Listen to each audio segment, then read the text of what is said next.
નમસ્તે વિદ્યાર્થી મિત્રો, આજે વાત કરીશું ધોરણ 8 અને વિશેષ સામાજિક વિજ્ઞાનના ચેપ્ટર નંબર 5 અંગ્રેજ શાસન સમયની શિક્ષણ અને સમાજ વ્યવસ્થાનું સંપૂર્ણ સોલ્યુશન કરીશું. એ પહેલા ચેનલની અંદર પ્રથમ વખત આવ્યા છો તો મિત્રો ચેનલને ખાસ સબસ્ક્રાઇબ કરી દેવી. પ્રશ્ન નંબર 1, નીચે આપેલા દરેક પ્રશ્નના ઉત્તર માટે આપેલા વિકલ્પોમાંથી સાચો વિકલ્પ શોધીને લખવાનો છે. અંગ્રેજોના આગમન પહેલા ભારતમાં શિક્ષણ આપતી સંસ્થાઓ કયા નામે ઓળખાતી હતી? તો ઉપરોક્ત તમામ 3 જવાબ સાચા છે. ગામઠી શાળાઓ, પંડ્યાની નિશાળો અને ધૂળિયાની નિશાળો. નંબર 2, ભારતની પ્રાચીન શિક્ષણ વ્યવસ્થા સમિતિથી નીચે પૈકી કઈ બાબત સુસંગત છે? તો ઉપરોક્ત તમામ. નંબર 3, રાજારામ મોહન રાય તો બ્રહ્મો સમાજની સ્થાપના કરી હતી, તો દયાનંદ સરસ્વતીએ આર્ય સમાજની સ્થાપના કરી હતી. નંબર 4, ભારતના કયા નગરની અંદર લંડન યુનિવર્સિટીના નમૂના પ્રમાણે યુનિવર્સિટી ન હતી? તો દિલ્હીની અંદર. બાકીની 3 જગ્યાએ હતી.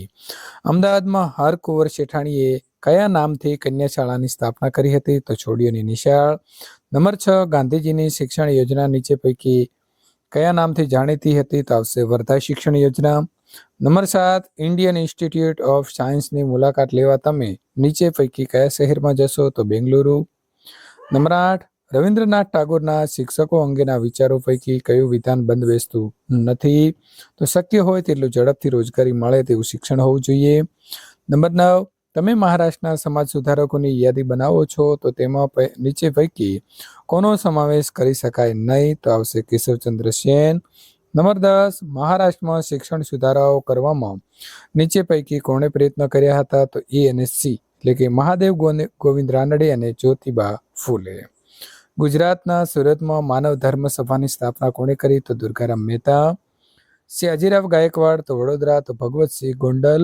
પ્રશ્ન નંબર 2 નીચેના વિધાનોની ખાલી જગ્યા પૂરો. ભારતની પ્રારંભિક શિક્ષણ વ્યવસ્થામાં મૌખિક શિક્ષણ ઉપર ભાર મૂકવામાં આવતો. ભારતની અંદર પ્રાચ્યથી શિક્ષણ આપતી સંસ્થાઓ એલેક્ઝાન્ડર ડફ નામના પાદરીએ સ્થાપી. વુડના ખરીતામાં યુરોપિયન શિક્ષણ આપવાની જોગવાઈ હતી. સ્વામી શ્રદ્ધાનંદે કાંગડે ગુરુકુળ ની સ્થાપના કરી. ઈશ્વરચંદ્ર વિદ્યાસાગરે પોતાના સોમપ્રકાશ સામયિક દ્વારા વિધવા પુનઃ વિવાહના હિમાયત કરી. મને ઓળખો, હું કોણ છું?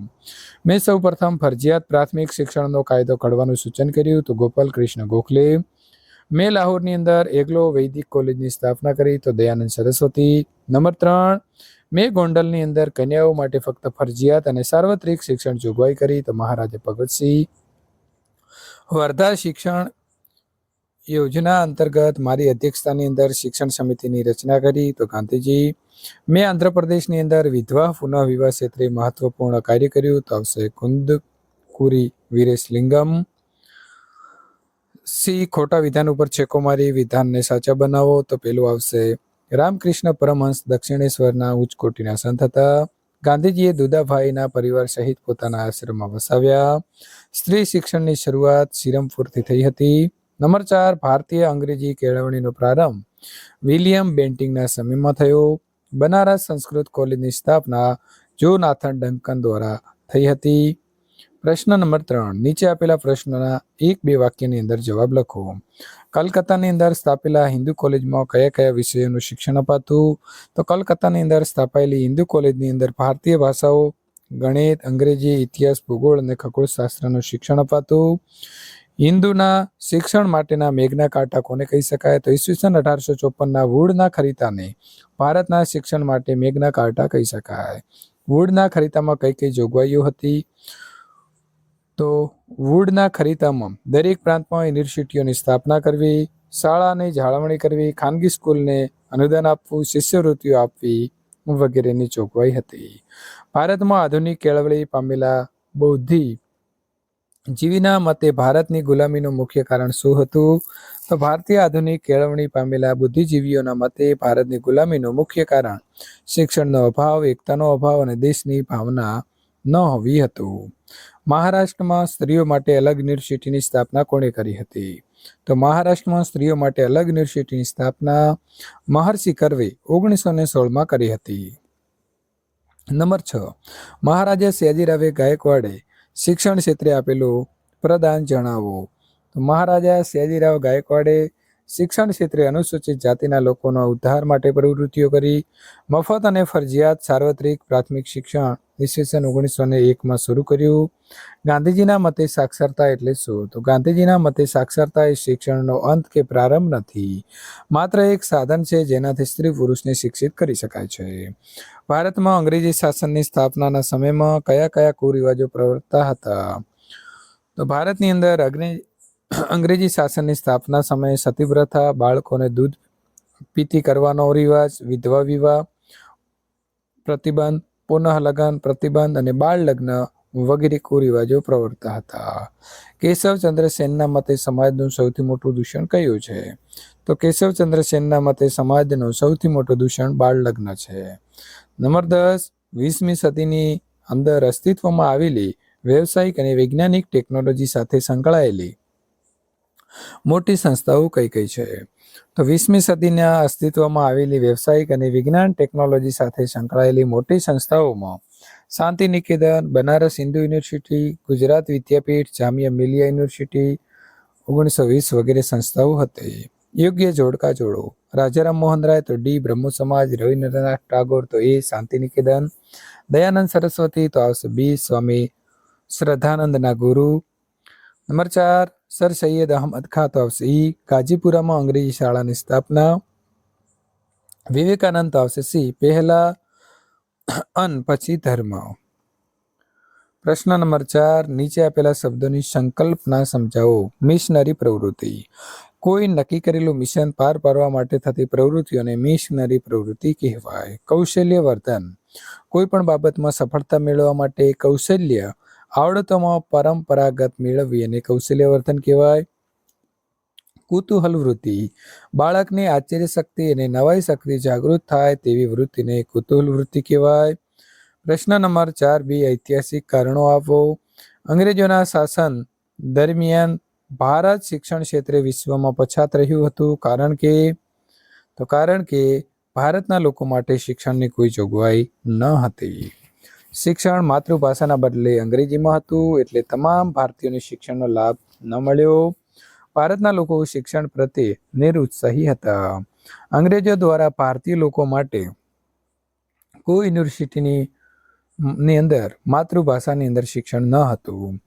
ઈશ્વરચંદ્ર વિદ્યાસાગરે વિધવા પુનઃવિવાહના હિમાયત કરી, કારણ કે ઈશ્વરચંદ્ર વિદ્યાસાગર એવું માનતા હતા કે જે સ્ત્રીઓ નાની વયે વિધવા બને છે તે વિધવા તરીકે આખી જિંદગી અત્યંત વિષમ પરિસ્થિતિમાં જીવન ગુજારે છે. તે બાબત સભ્ય સમાજની નિશાની નથી, ભયંકર દૂષણ કહેવાય. એટલે ઈશ્વરચંદ્ર વિદ્યાસાગર વિધવા પુનઃવિવાહના હિમાયત કરી. પ્રશ્ન નંબર 5, ટૂંક નોંધ લખો. કન્યા કેળવણી. હોડના ખરીદામાં સ્ત્રી શિક્ષણને વધુ ઉત્તેજન આપ્યું. સ્ત્રી કેળવણી પાછળ વધારે ખર્ચ કરવો એવી જોગવાઈ કરવામાં આવી. ગ્રાન્ટ ઇન એઇડ પદ્ધતિમાં કન્યાઓ માટેની શિક્ષણ સંસ્થાઓનો સમાવેશ કરવામાં આવ્યો. આમ અલગ અલગ રીતે કન્યા કેળવણી કરવાનીને પ્રોત્સાહન આપવાનો પ્રયત્ન કરવામાં આવ્યો. વિવેકાનંદનો ઉપદેશ. વિવેકાનંદનો મુખ્ય ઉપદેશ મંત્ર હતો, ઉઠો, જાગો અને ધ્યેય પ્રાપ્તિ સુધી મંડ્યા રહો. વિવેકાનંદે ક્રિયાકાંડનો વિરોધ કર્યો. વિવેકાનંદ હંમેશા કહેતા કે પહેલા અન્ન પછી ધર્મ. વિવેકાનંદે સમાજ સેવા અને સમાજ સુધારણાનો મુખ્ય ઉપદેશ આપ્યો હતો. વિવેકાનંદ કહેતા હતા કે જે ધર્મ કે ઈશ્વર વિધવાના આંસુ લૂછી ન શકે કે નિરાધારને ટુકડો ન આપી શકે તે ઈશ્વરમાં હું માનતો નથી.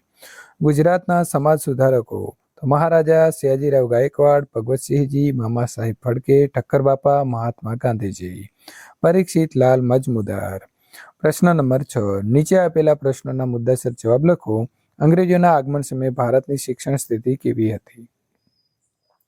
તો અંગ્રેજોના આગમન સમયે ભારતમાં આવેલી શાળાઓ ગામઠી શાળાઓ, પંડ્યાની શાળાઓ, ધોળિયાની શાળાઓ વગેરે તરીકે ઓળખાતી હતી. તે સમયે શિક્ષણમાં ઔપચારિક શિક્ષણ ન અપાતું. તે વખતે ભારતના શિક્ષણમાં અભ્યાસક્રમ, પાઠ્યપુસ્તકો ન હતા કે તાલીમી શિક્ષકો પણ ન હતા. શિક્ષકોને પગાર મળતો હતો નહીં. મહાત્મા ગાંધીના શિક્ષણ અંગેના વિચારો લખો. ગાંધીજીએ શિક્ષણ માટે 1936માં વર્ધા શિક્ષણ યોજનાની શરૂઆત કરી. ગાંધીજીએ શિક્ષણ માટે 1920માં ગુજરાત વિદ્યાપીઠની સ્થાપના કરી.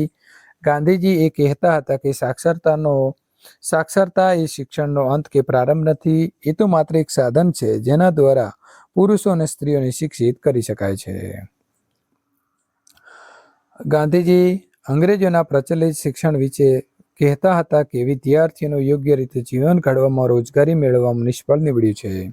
મહાત્મા ગાંધી શિક્ષણ બાબતે કહેતા હતા કે 7 વર્ષનો અભ્યાસક્રમ રાખવો જોઈએ.